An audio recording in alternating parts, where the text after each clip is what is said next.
She sent me one final text before she disappeared. "I'm sorry for everything. Don't try to find me." That was 3 months ago. Yesterday, I received the exact same message again. But here's the thing. My wife has been dead for 2 months. What would you do if the person you mourned suddenly reached out from beyond the grave? Stay with me, because what I discovered will make you question everything you thought you knew about love and betrayal. My name is Michael Torres, and until 6 months ago, I had what everyone would call a perfect life. I was a software engineer in Seattle, married to Emma, my college sweetheart. We had our dream apartment overlooking the bay, 2 rescue dogs, and plans for starting a family. But perfection, I've learned, is just another word for blindness. I was working late most nights, chasing a promotion I thought we needed. Emma said she understood, but I see now that understanding and accepting are 2 very different things. The cracks were already there. I just refused to see them. It started on a Tuesday. Emma said she needed space to visit her sister in Portland for a few days. Nothing unusual, except she seemed nervous, kept checking her phone. I kissed her goodbye, told her I loved her, and went back to my laptop like the fool I was. 3 days later, I got that text. "I'm sorry for everything. Don't try to find me." I called immediately, straight to voicemail. I called her sister. Emma never arrived. I filed a missing persons report, but the detective's eyes told me everything. Adults have the right to disappear. For 2 months, I was a ghost walking through my own life. I hired a private investigator who found nothing. I posted on every social media platform, begging for information. Then came the call that shattered my world completely. Emma's car had been found at the bottom of a cliff on Highway 101. The body inside was burned beyond recognition, but her dental records matched. My wife was dead, and I never got to ask her why she left or tell her I was sorry for being absent. If you've ever lost someone without closure, drop a comment below. Let's support each other through this journey. And don't forget to subscribe. This story is just beginning to unravel. I threw myself into grief counseling and tried to rebuild. Started running every morning, reconnected with old friends, even went on a terrible date my coworker set up. I was learning to breathe again. Then, yesterday happened. My phone buzzed during my morning coffee. Unknown number. The message read, "I'm sorry for everything. Don't try to find me." My hands shook so violently I dropped my mug. It shattered across the kitchen floor, just like my fragile piece. I called the number back. Disconnected. I showed the police, but they dismissed it as a cruel prank. Someone must have hacked her old messages.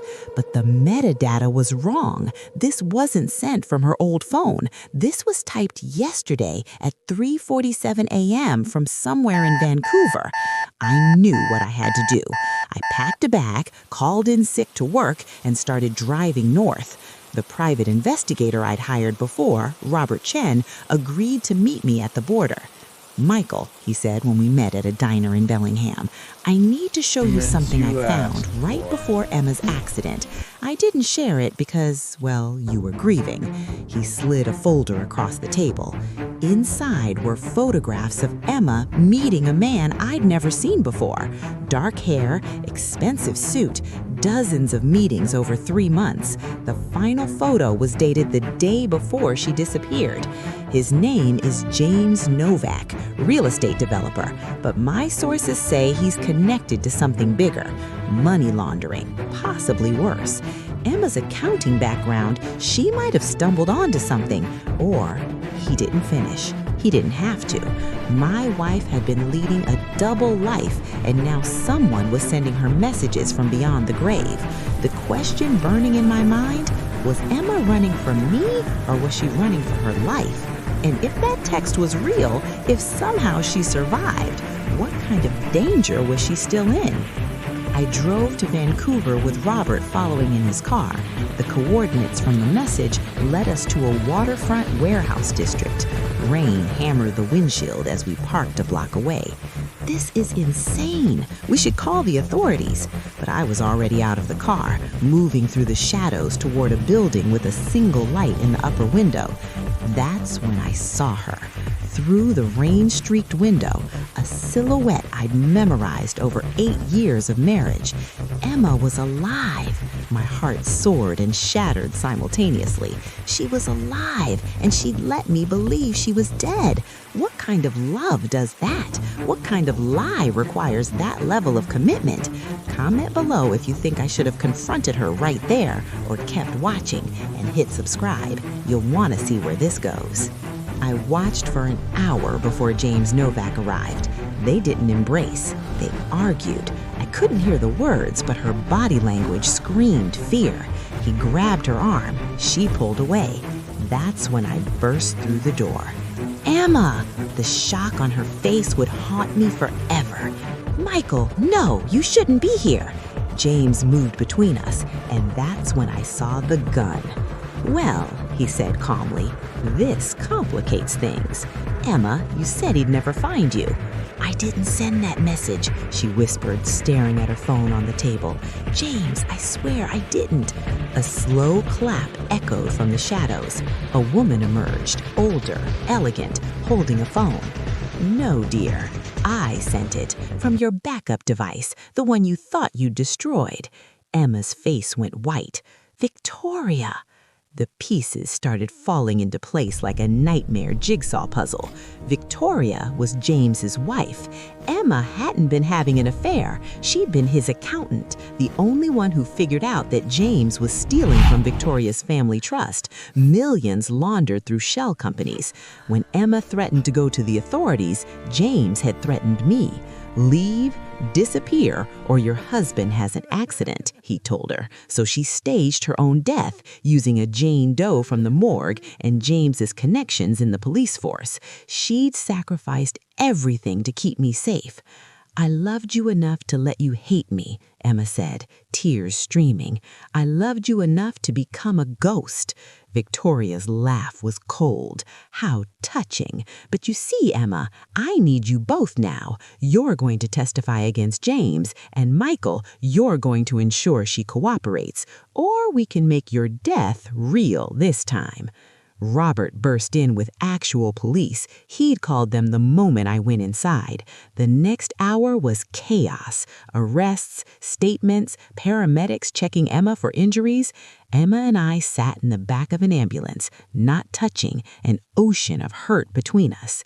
I sent you that first message, she finally said, because I thought a clean break was kinder. I didn't know you'd ever find out what happened. I was going to testify against James in secret and then vanish for real somewhere you'd never accidentally see me. You should have trusted me, I said. I would have fought for you, with you. I know, she whispered. That's exactly why I left. You would have gotten yourself killed trying to protect me. I couldn't live with that. 3 months later, James Novak is in prison. Victoria took a plea deal. Emma testified. Her courage in that courtroom, something I'll never forget. But here's the thing about broken trust. It doesn't heal just because the thread is gone.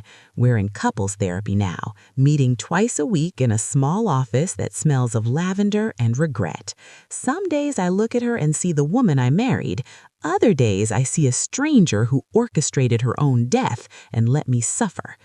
Do you think we can fix this? She asked me last week.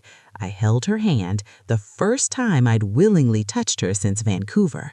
I don't know, I admitted, but I think love isn't just about the perfect moments. It's about whether we're brave enough to fight through the broken ones. She's moving back in next month. We're taking it slow, relearning each other. The question that opened this story, what would you do if the person you mourned came back? I still don't have a complete answer, but I'm learning that sometimes love means forgiving the unforgivable, and sometimes the biggest lie is thinking you can protect someone by disappearing. Drop a comment and tell me, would you take back someone who faked their death to save you? There's no right answer, but I'd love to hear your thoughts. And if this story moved you, hit that subscribe button. Sometimes the most powerful stories are the ones that remind us love isn't simple, it's complicated.